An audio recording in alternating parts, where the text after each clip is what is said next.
Saudações, guerreiros alquimistas na vida. Sejam bem-vindos ao canal Tempo Negativo 25567. Hoje é meu dia solar 22476, onde se conclui que são faltantes 3091 dias solares para esse ego que vos fala cumprir o seu processo de individuação, o qual se atribuiu conjuntamente com outras consciências para colocar em prática durante esse movimento encarnatório. Pois bem, senhores guerreiros alquimistas na vida, esse é meu ensaio 11 de dezembro de 25, onde eu produzi 1.288 palavras. Nesse ensaio, eu vou transitar por 4 interrogativas. Essas 4 interrogativas, nós vamos responder apoiado principalmente em 2 grandes obras, né? Uma obra é a obra de Schopenhauer, né? Onde ele vai se debruçar exatamente como o mundo como vontade e representação. E a segunda obra, né? Que também foi uma obra de grande influência no pensamento de Schopenhauer, é os Upanishads, né? E a linha do budismo em si. Então, basicamente, vamos elencar perguntas e transcorrer um descricionário de resposta e vamos finalizar, né, com uma entrega nossa, né, dentro dessa linha que eu sigo, né, do estudo, né, da arte da filosofia psicoastrológica, né?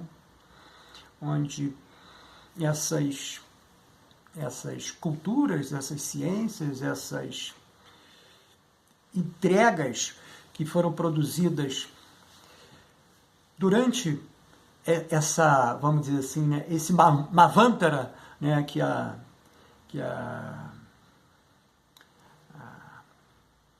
me fugiu o nome dela agora aqui. Madame Blavatsky escreve, né, na Doutrina Secreta. Então, essas culturas, essas informações jazem aqui dentro, né, desse ensaio que a gente está entregando agora, né, no sistema especificamente das respostas, né. E é claro que as perguntas foram tendenciosas para esse movimento, né, de 11 de dezembro de 25, onde falarei no final, mas a Lua está obrigatoriamente na sua fase minguante violeta, né? Energizando o chakra coronário, né? O Atma, do corpo Atma, né? Então, do corpo Atma, que é a grande chama, né? A grande centelha divina, né? Que se une ao Budi, né? Para dar esse, vamos dizer assim, né, esse direcionamento desse Stula Sharira que aqui se apresenta para os senhores guerreiros alquimistas neste ensaio de 11 de dezembro de 25. Pois bem, quando nos perguntamos, será que a mente mundana vai finalizar essa existência ou a nossa consciência eterna? Qual das duas será Atropos?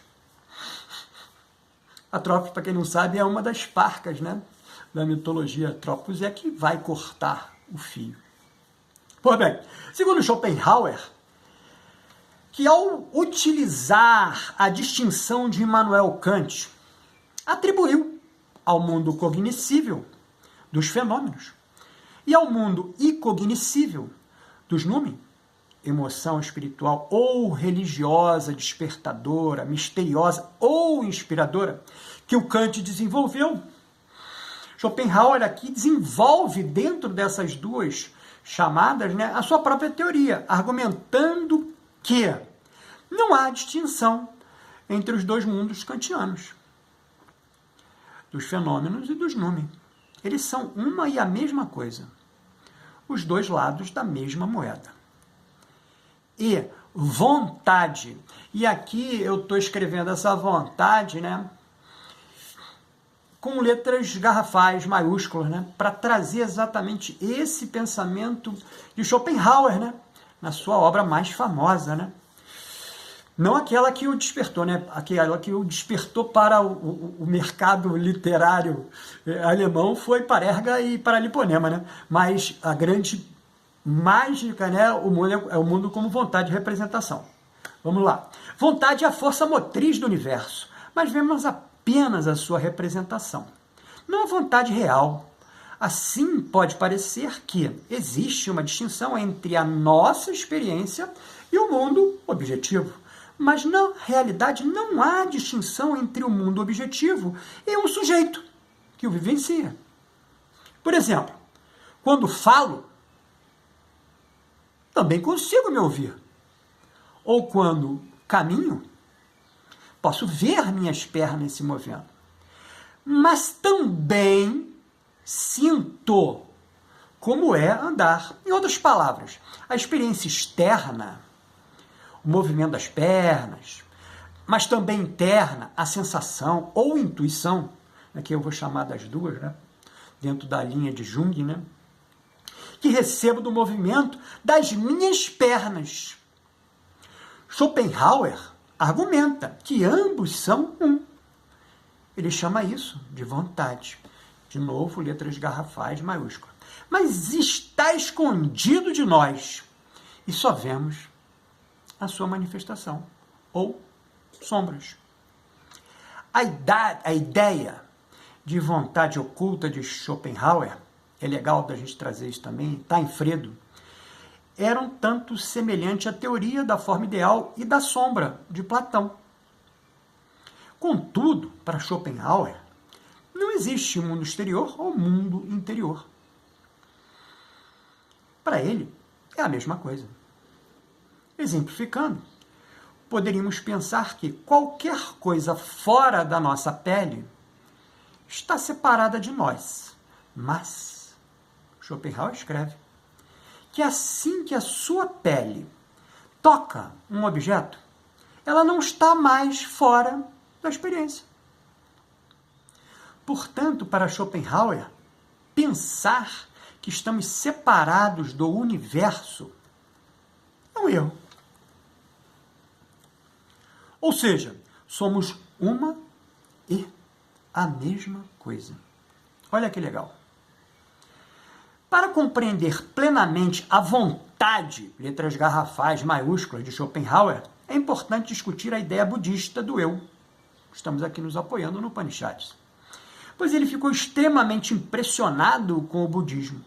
E assim escreveu: e se eu quisesse tomar os resultados da minha filosofia como padrão da verdade, teria que conceder ao budismo a preeminência sobre os outros. Schopenhauer, o mundo como vontade e representação. De acordo com o budismo, eu é uma mera imagem que adquirimos durante a vida.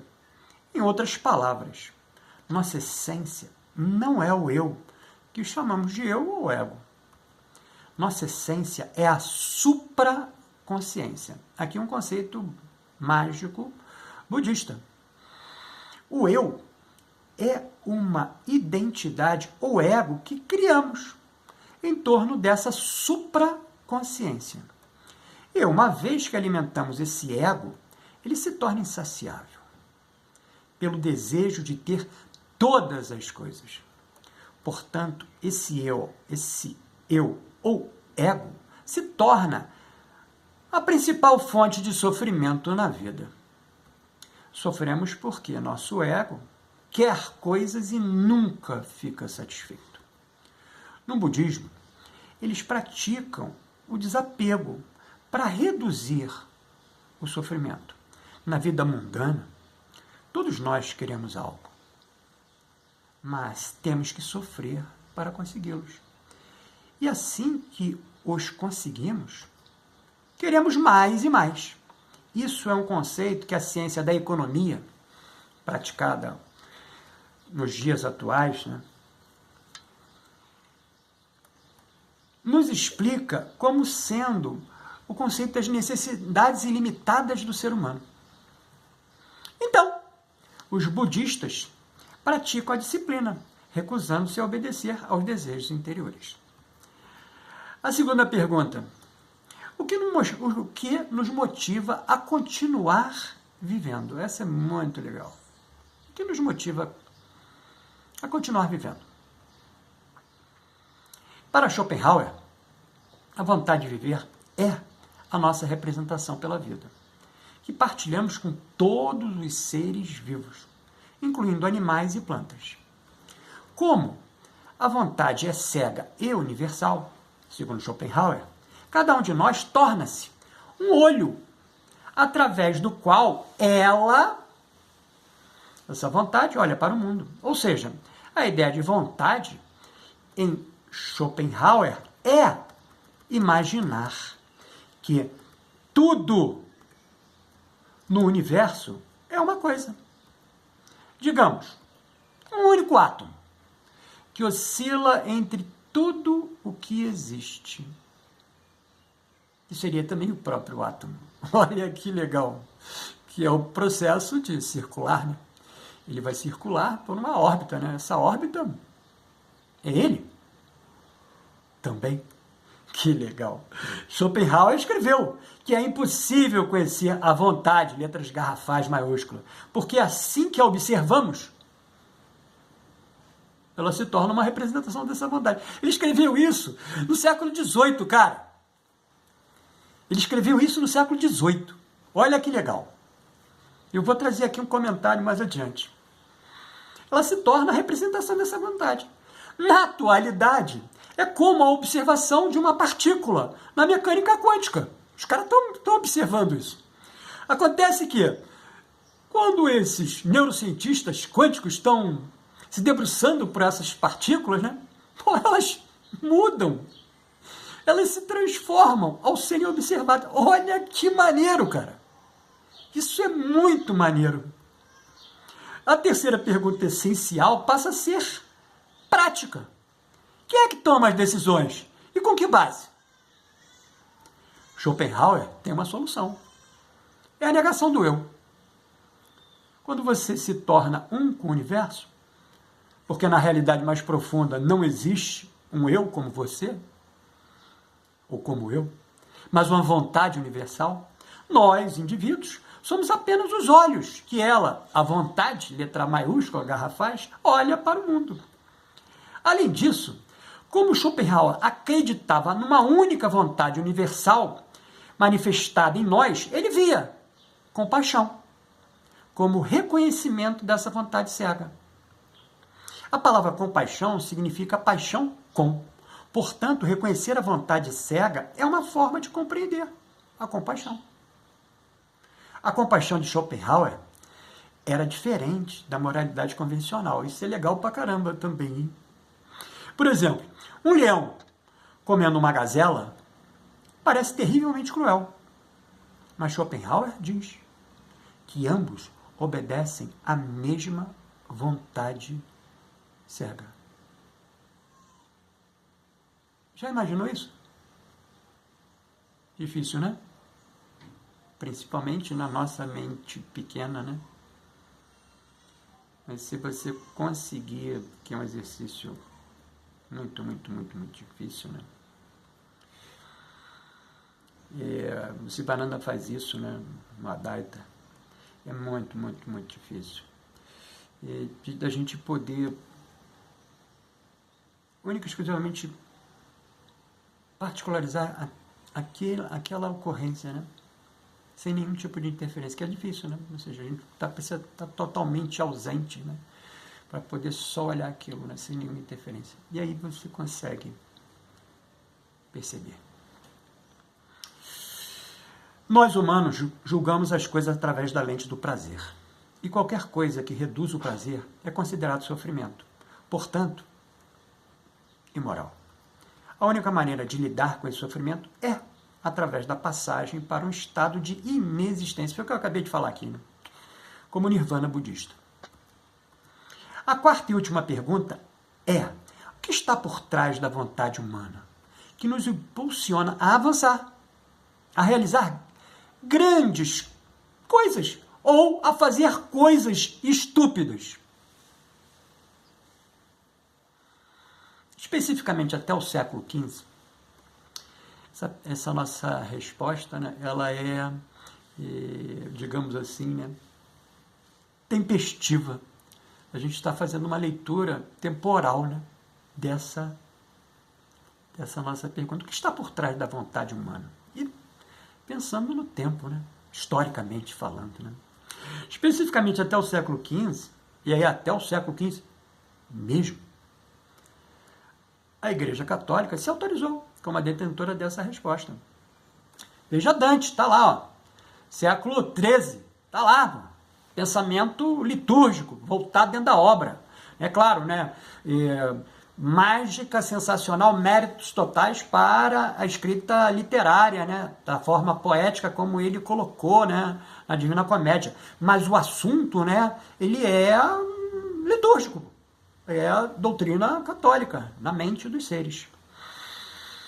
Então, a Igreja Católica se autorizou como a detentora dessa resposta, explicando a motivação humana como algo dado por Deus.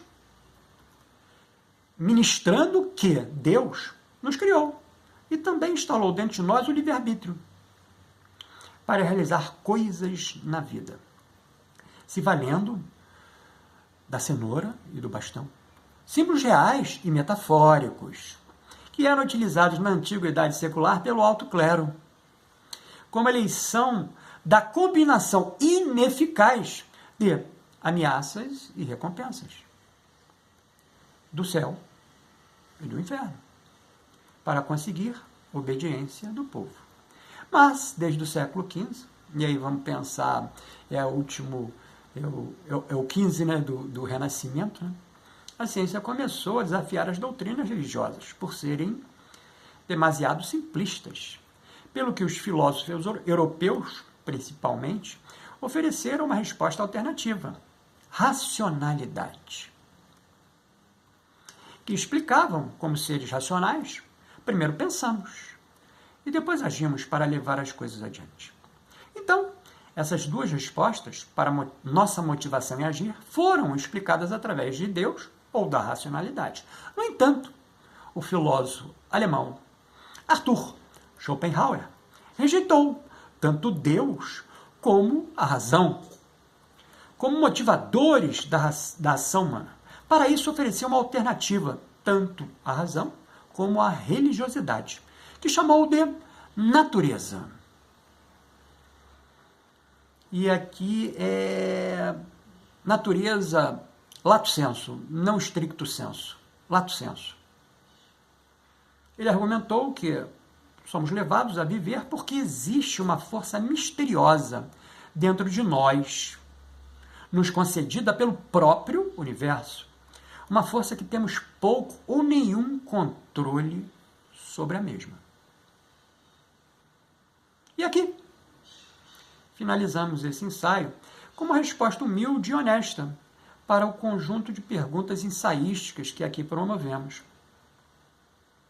Nossa resposta é: não podemos provar metafisicamente aqui se há uma consciência infinita, que continua após a cessação da vida corpórea. A ciência e a filosofia continuam em disputa. O que podemos afirmar com segurança é isto: você pode verificar dentro de si, por experiência, isso é legal, René Descartes, se existe um centro de testemunha que é mais do que história pessoal. Para isso, use o ego, mente mundana, para navegar o mundo, pagar contas, amar pessoas, planejar. Ele é a ferramenta. E cultive a consciência como fonte de sentido, tranquilidade e compaixão. o lugar que observa e integra. Muitas tradições e praticantes relatam essa descoberta como transformadora. Então, ficou interessado nessa verbalização do meu processo de individuação? Então adquire nossa mais recente produção, o plano prático de autoconhecimento do processo de individuação num viés junguiano. Disponível no WhatsApp, informado aqui na descrição desse vídeo. Mas não esquece de adicionar o WhatsApp, que também estamos disponibilizando em PDF, pelo valor simbólico de R$ 11,18, que é, como eu não canso de verbalizar, né, extremamente valoroso para esse ego que vos fala, no ponto de vista magnético, né, o 3, 1 e o 8. O método terapêutico para a psique. Esse aqui, senhores, já está impresso, é um dos meus livros de cabeceira, de consulta frequente. Para, em contextos terapêuticos, acompanhar e auxiliar outros guerreiros alquimistas na vida a lidar com emoções difíceis, traumas e outros desafios emocionais. Que vamos juntos, de alguma sorte, buscar o nosso equilíbrio. Lembrando em tempo que hoje iniciamos a vibração da lua, minguante violeta, energizando o chakra coronário, o Sahasrara. Olha ele aqui, senhores. O ponto de toque no Stula Sharira, ligando o Atma, o nosso sétimo corpo sutil mais elevado, de energia pura. Está ligado nesse transporte que você usa aqui para se locomover no orbe, seu corpo físico. Cujo procedimento se encontra aqui, dentro do método terapêutico para a psique. Se você se sentir sincronisticamente atraído, faz essa aquisição. Acredito, por isso nós tivemos todo esse envolvimento da transformação e a entrega, né? Não produzimos nada, né? Transformamos e entregamos, né? Para que outras consciências, né? Outros guerreiros alquimistas na vida pudessem, de alguma sorte, né? Se reconhecer, se compreender e dar continuidade no seu processo de individuação, que a mundanidade chama de vida. Você me vê no próximo vídeo.